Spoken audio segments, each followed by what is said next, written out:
Hello friends, welcome to my YouTube channel. मी यज्ञा दयानंद गुरव तुमचं माझ्या यज्ञा ई लर्निंग या चॅनलवर स्वागत करते. मुलांना आज आपण आजच्या व्हिडिओमध्ये 5th स्टँडर्डचा जो 4th चॅप्टर आहे इव्हॅल्युएशन तो पाहणार आहोत. त्याआधी ज्यांनी चॅनल सबस्क्राईब नसेल केला त्यांनी प्लीज चॅनल सबस्क्राईब करा, बेल आयकॉनवर क्लिक करा सो दॅट तुम्हाला जे अपकमिंग नोटिफिकेशन्स आहेत ते तुमच्यापर्यंत पोहोचतील. चला तर मग सुरू करूया आपल्या 4th चॅप्टरला. इव्हॅल्युएशन म्हणजेच उत्क्रांती, म्हणजेच जो काही हल्ली जो वेगाने जो चेंज होत चालला आहे, बदल होत चालला आहे प्रत्येक गोष्टीत, सो त्यालाच इव्हॅल्युएशन असं म्हणतात. सो बघूया आपण the concept of evaluation, the stages of evaluation of animals आणि ॲप्स. आजच्या या व्हिडिओमध्ये आपण हे सगळे जे टॉपिक्स आहेत ते कवर करणार आहोत. कन्सेप्ट ऑफ इव्हॅल्युएशन म्हणजेच या उत्क्रांतीची जी संकल्पना आहे, जी कन्सेप्ट आहे तो जाणून घेणार आहोत. Then stages of evaluation and animals, त्याचे टप्पे जे आहेत ते जाणून घेणार. ॲप्स म्हणजेच वानर, मानवासारखा दिसणारा वानर. Okay, so let's start. The concept of evaluation.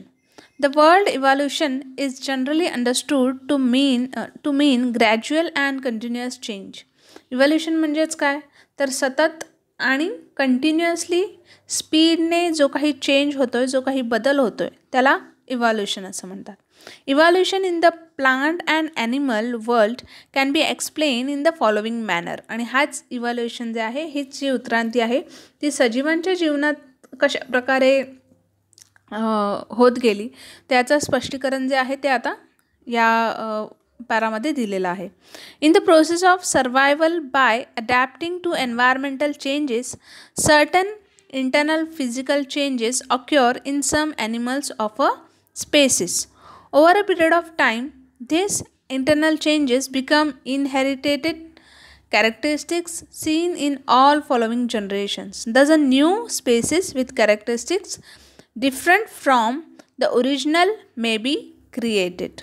काय झालं तर पर्यावरणातील बदलांशी जुळवून घेण्याच्या आणि स्वतःचं अस्तित्व टिकवून धरण्याच्या प्रयत्नात एखाद्या विशिष्ट प्राणीजात जी आहे त्याच्यामधील प्राण्यांच्या शरीर रचनेत इंटरनल चेंजेस जे आहेत ते घडून आले, अंतर्गत बदल जे आहेत ते घडून आले आणि हळूहळू तेच बदल त्या प्राणीजातीच्या पुढच्या पिढ्यांमध्ये सुद्धा दिसून यायला लागले. म्हणजे अनुवांशिक आपण म्हणतो तर अनुवांशिकतेचे जे रूप आहे ते हळूहळू हे बदल जे आहेत ते दिसू लागले. Okay, such a species is usually more evolved than the original one. आणि अशा तऱ्हेने जे ओरिजिनल जी प्राणीजात होती त्याच्यापेक्षा जी नवीन प्रजाती जी नंतर पुढे जन्माला घेत होती, त्यांची नवीन पिढी, त्याच्यामध्ये आणखीन काही वेगवेगळी वैशिष्ट्य आपल्याला दिसून आली. The original species dies out or becomes exist. जी ओरिजिनल प्रजात होती, मूळ प्रजात जी होती त्या प्राण्याची, ती काय झाली, ती एकतर नष्ट झाली किंवा मरण पावली. Okay, then sometimes more than one species evolve from original one. काही वेळेला त्या ओरिजिनल स्पेसिसमधून अनेक प्रकारचे जे स्पेसिस आहेत, अनेक प्रकारचे ज्या जाती आहेत त्यासुद्धा निर्माण झाल्या. The first scientist to give us a systematic explanation of the concept of evolution was Charles Darwin. Charles Darwin जे आहेत या शास्त्रज्ञांनी पहिल्यांदा ही जी संकल्पना आहे उत्क्रांतीची ती त्यांनी मांडली.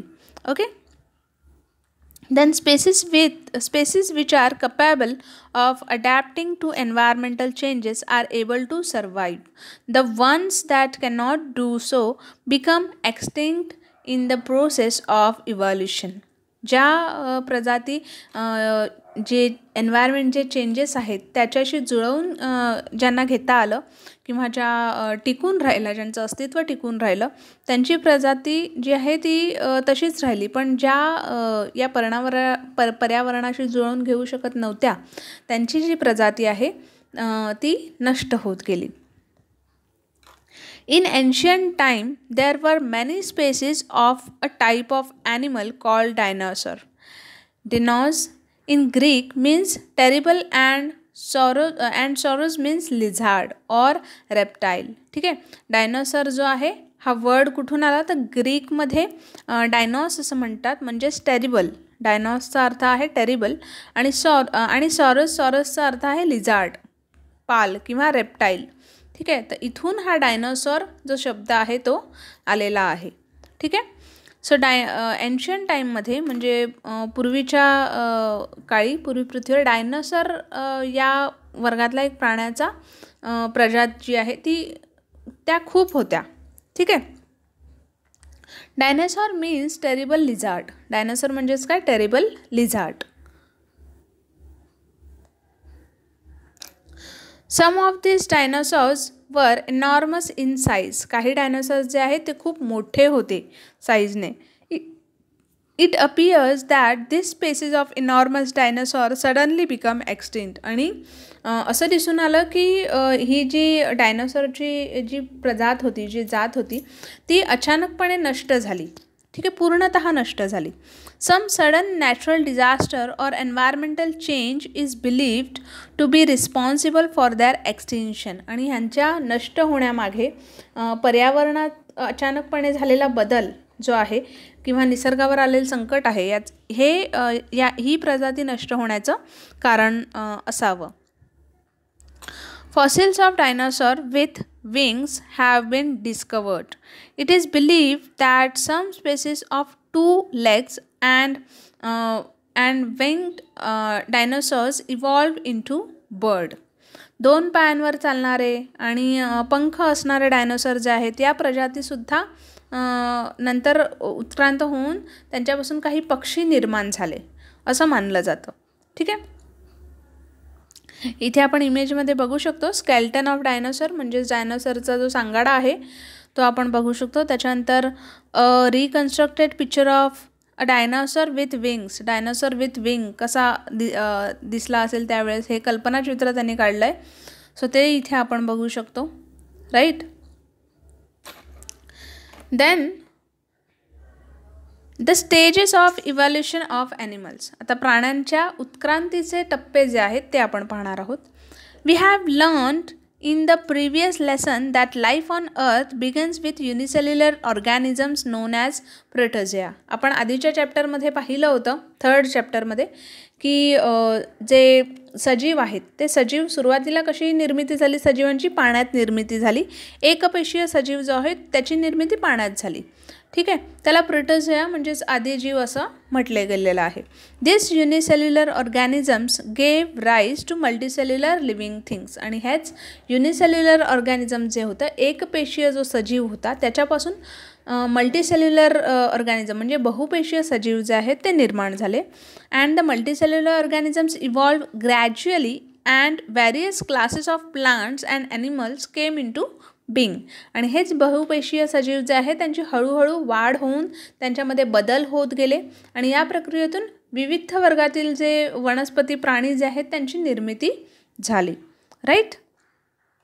Then the following are stages of evolution of animal. आता आपल्याला पुढे त्याचे स्टेजेस सांगितलेत. बघूया आपण स्टेजेस काय आहेत. So first invertebrates. पहिला स्टेज आहे इनव्हर्टिब्रेट्स. आता इनव्हर्टिब्रेट्स म्हणजे काय बघूया. Animals without a backbone are called invertebrates. For example, a snail. असे ॲनिमल ज्यांना पाठीचा कणा नाही. ठीक आहे. तर असे ॲनिमल ज्यांना पाठीचा कणा नाही त्यांना इनव्हर्टिब्रेट्स ॲनिमल्स असं म्हटलेलं आहे. एक्झाम्पल त्यांनी स्नेल दिलं आहे, म्हणजेच गोगलगाय. गोगलगायला पाठीचा कणा नसतो.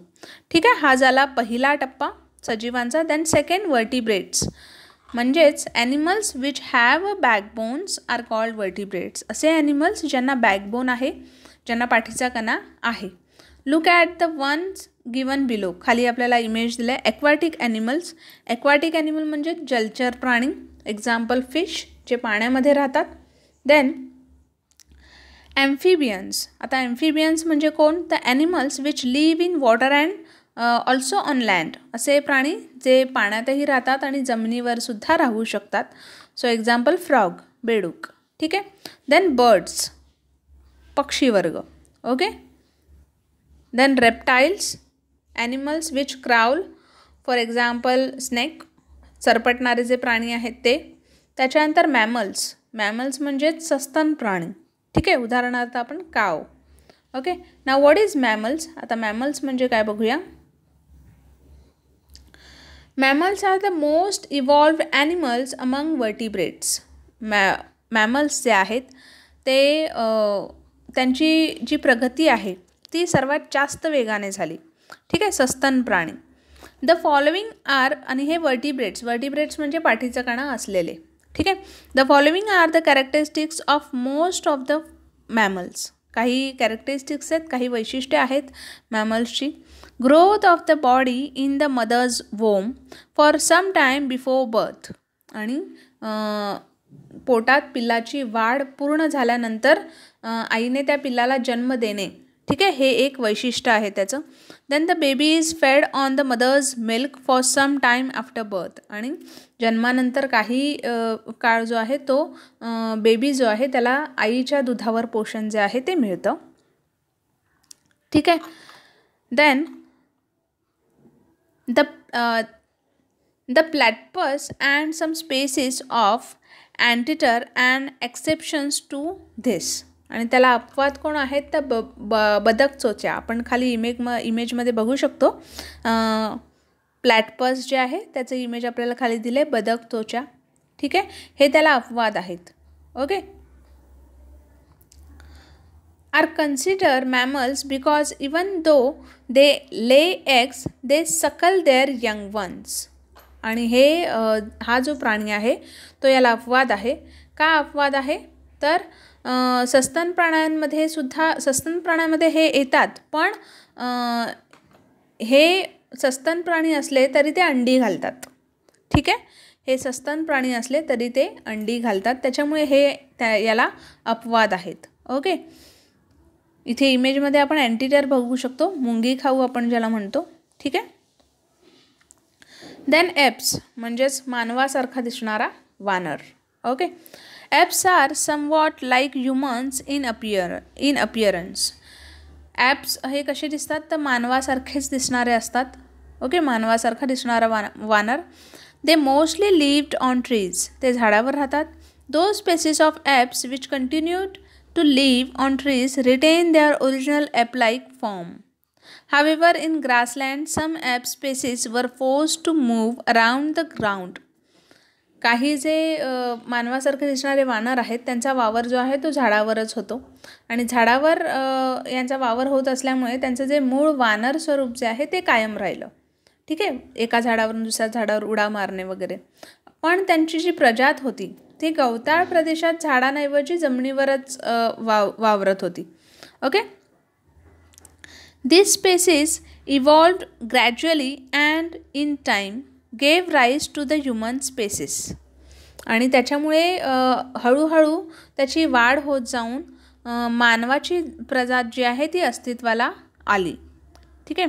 The first human species is called the primitive man. Okay, this happen first on African continent. आणि हे पहिल्यांदा आफ्रिका खंडात घडलं. आणि the first human species is called the primitive man. Primitive man म्हणजेच आदी मानव असे पहिल्या मानवाला म्हटलेलं आहे. Primitive means the first. Primitive म्हणजेच first. In the next lesson we shall learn more about the evolution of the human species. आणि पुढच्या चॅप्टरमध्ये आपण याच ह्युमनच्या मानवाच्या याच उत्क्रांतीबद्दल, याच त्याच्यात होणारे जे काही बदल आहेत याच्याबद्दल, याची जे काही डिटेलमध्ये आपण पाहणार आहोत. ओके, सो फ्रेंड्स, इथे आपला जो 4th चॅप्टर आहे तोही कंप्लीट झालेला आहे, इव्हॉल्युशन. ओके, सो भेटूया आपण आपल्या नेक्स्ट व्हिडिओमध्ये. तोपर्यंत take care and have a good day.